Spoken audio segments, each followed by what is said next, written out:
Good evening team, my name's Felix. I am an amateur endurance athlete. I'm a Sydney-sider that works in the tech industry. I'm 27 years old. I've been doing endurance sport for about 4 years now. I love cycling and I believe that as a cyclist I have a duty to the sport to make it as equitable and as inclusive as I possibly can. And I think unfortunately cycling is one of those sports that isn't that inclusive. In fact, it's actually quite exclusive. And so thinking about the reasons why it's so exclusive, well, socioeconomically speaking, it's the bike. The bike is a clear blocker. When we talk about buying a bike, it's really intimidating for newbies. I've been there. It's a really tricky challenge to navigate on your own without the prior knowledge. So I just wish there was someone that would have passed down that knowledge to make it just that little bit easier for me to break into the sport. Luckily, all the mistakes, or the vast majority of them, are behind me now, and I want to pass on the knowledge and mistakes that I've made in accruing my first few bikes. So in a 3-part series, what I want to do is share everything that I've experienced so far, and give you in part 1 a bit of a background as to how I acquired my bikes. In part 2, I'm going to take you on a journey with $1,000 through Facebook Marketplace. We're going to go with a very set criteria of a bike and try and achieve that criteria with $1,000 AUD. And then in part 3, we're going to go and take 2,500 AUD and we're going to go and get ourselves a brand new bike, and the best brand new bike that we can find. And hopefully at the end of those 3 episodes, what I can do is hand over a guide that is a really clear guide as to what to look out for when you're trying to buy your first bike and what to take forward with you as you buy your next. And today we're going to show you how to acquire your first bike brand new for less than $2,500 AUD. Enjoy. So now let's move on to someone who might have more of a budget and wants to buy something new. Has a budget of maybe $2,500. I've only put a few items here on our criteria because there's only so much that your money can buy for a new bike of that sort. When I referenced the 3 elements to a really quality bike earlier, electrical gearing, disc brakes, carbon wheels, I struggled to get all 3 of those whilst paying $4,000 for a second-hand bike. So I'm just going to be honest, I think we can manage one of the Holy Trinity with this budget. No one calls it the Holy Trinity, I just thought of that a little bit ago. SRAM is like Shimano, a group set manufacturer, componentry manufacturer.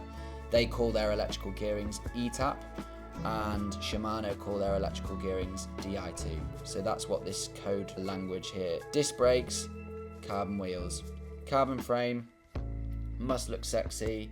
What I'm going to do is I'm going to pop in some bike brands here that I think might help us out. That's Giant, Merida, Canyon, BMC. That'll do for now. The reason I put these brands in is because these brands are optimized with their supply chains to supply bikes to the market. They have more entry-level models available to the consumer because of their sheer sort of market power. Giant, for example, Giant bikes are manufactured in Taiwan, so they can make bikes cheaper, and as a result, you get more bang for your buck. So let's have a look at Giant bicycles. So I want to get a roadie, road bikes. Let's go performance and racing. Low to high, see what their smallest. So we're in the market here, the Contend. Let's have a look at the Giant Contend, Disc. We've already hit one element of our quota for our budget. Actually, let's look at the rest of the componentry. So we're looking at Shimano Tiagra here. Shimano call their lower end group set Tiagra. I think it's not at the bottom of the range. I think Sora maybe is below that. But these things are designed and built to last, so don't write it off because it's at the bottom of the pile. Advanced grade composite. I mean, look, I'm not a mechanic, so that doesn't mean loads to me, and it shouldn't mean loads to you as a newbie to the sport. This is not a carbon bike. Important to point that out, but I don't know if I care, to be honest, because it looks cool. It looks sick. It will be a bit heavier. It's not gonna, shoot you up hills as fast as, maybe if you were riding a super duper carbon jobby. But it's a really nice looking bike. There's an entry level model available on the market for you with Giant. Let's go to Canyon Bikes and just see what they have got on their lower end. Road bikes, low to high. So already here you've got a road bike in a really nice colour with 105 mechanical. This is rim brake, so it doesn't have the component in our brief. It doesn't have any of them, but I really like this as an option. I think the colour's really nice. It's got fulcrum wheels, very dependable. It's got a new 105 mechanical group set, so really easy to maintain. Not going to break down on you if you treat it nicely. I'd be really happy to ride this bike. What I will say with this bike is because it is aluminium, it's going to do a job on different surfaces. Made for Grand Fondos and long weekend adventures. It's about the same price as the last one, but the last one with Giant had discs. Alright, okay, so this is the same one with discs. Only $200 more. I don't know, if we're looking at a price comparison of these bikes, you might save $500 if you went Merida, which we'll have a look at in a minute. But I really like this bike. Much heavier than the rim brake. If you're a stickler for weight, then rim brakes are always going to be lighter. But in this case, we're not pros. We're not looking to save watts. I think you're gonna get value for money in the safer option, which is disc brakes. Disc brakes perform better in a variety of conditions, so I would lean towards disc brakes for the extra $200 here, without a doubt. Oh, this one has the new 105 mechanical group set, so you can see that things are moving up a bit now. We're looking at another $400. Lots of clearance here. So look, the thing that clearance gives you is the opportunity to put different tyres on the bike. So if you can put bigger tyres on the bike, you can be more comfortable on different surfaces like gravel, like rougher roads, and go on more adventures. So this bike does everything and more, and that's why I'm going to pick this one as my top pick so far for a brand new bike. Alright, I just want to look at Merida. Been filming for a while now, but this has actually been quite enjoyable for a weeknight. Oh, we're on the 99 Bikes site, so that works fine. And actually, 99 Bikes uses BMC as a manufacturer, another brand that we've pointed out, so there's really no harm in going through 99 Bikes to buy a bike, in my opinion, and that's why we're going to be staying on this site. Okay, this is my bike here. I want to sort by price. I want to get the most out of our budget here. So look, Merida, another mass producer of bikes, and for that reason they will give you some really good options for the price range. They can produce componentry that isn't really going to change in value, but if they can produce cheaper frames, then you're going to get a cheaper bike. This isn't carbon, this bike, and I think we're seeing a pattern here now. Bikes of this price range that are brand new, they're not carbon. They are not really carbon, so that's just something that we've got to acknowledge here, I think. With this bike, this looks sexy. There's no two ways about it. They've slammed the stem. They've not even put any spacers in there, so this looks ready to race with. But we are working with Tiagra group set, so a bit lower than 105.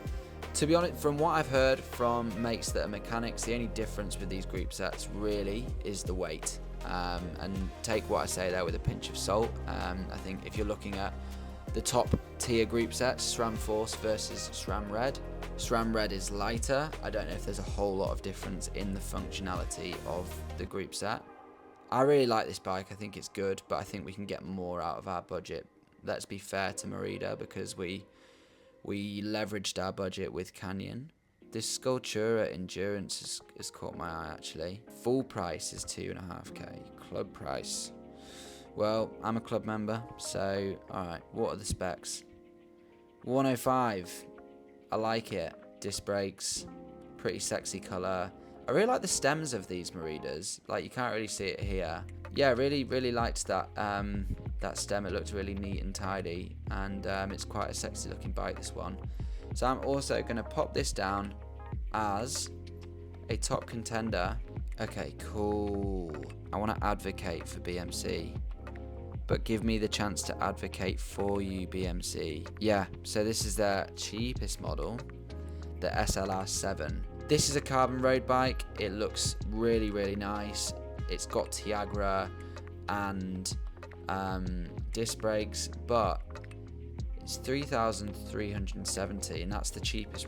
That's the cheapest carbon road bike. But I honestly don't know if there's any carbon road bikes cheaper than 3K. I think this Merida one here. None within our budget anyway. Let's look at this Merida, which is 2,800. Now this is carbon. Carbon and 105. Aluminium wheels, disc brakes. This is a really awesome bike. But it doesn't fall within our budget. And so, for our brand new bikes, to recap, we had the Merida Sculptura Endurance 400 in black, and that had a 105 group set, and it had disc brakes, importantly, although not carbon.